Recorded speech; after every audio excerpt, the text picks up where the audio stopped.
चीनी मिल, गन्ना विकास मंत्री उत्तर प्रदेश शासन, मेरे मित्र और गुजरात के पूर्व मंत्री श्रीमान ईश्वर भाई पटेल और आज देश भर की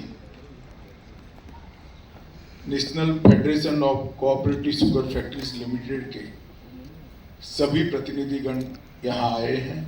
आप सबको मिलकर मन में खूब खूब हर्ष की, प्रसन्नता का भाव पैदा होता है। आप सभी का स्वागत।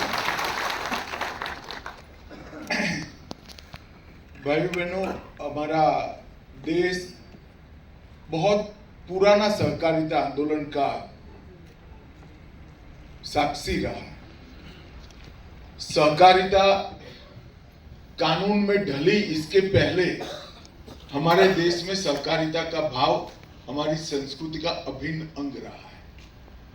और एक प्रकार से कहें कि सहकारिता को कानून में ढलते हुए भी लगभग 125 साल गुजरात, महाराष्ट्र, तमिलनाडु, कर्नाटक, कई सारे राज्यों ने इसमें पायनियर का काम किया और देश भर में सहकारिता आंदोलन को मजबूत करने का काम आजादी के पहले ही।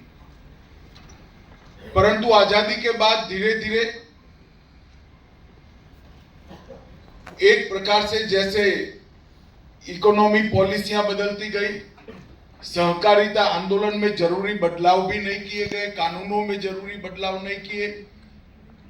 धीरे धीरे एक प्रकार से सहकारिता आंदोलन पूरे देश में जो सिमेट्रिक तरीके से डेवलप था वो कुछ राज्यों तक सीमित रह गया और उसमें भी मंद गति से विकास होता था या स्थगित था। नरेंद्र मोदी जी ने एक ऐतिहासिक फैसला लिया। 1947 से एक मांग हमेशा सहकारी आंदोलन से जुड़े हुए कार्यकर्ताओं की रही कि एक अलग सहकारिता मंत्रालय भारत सरकार में हो।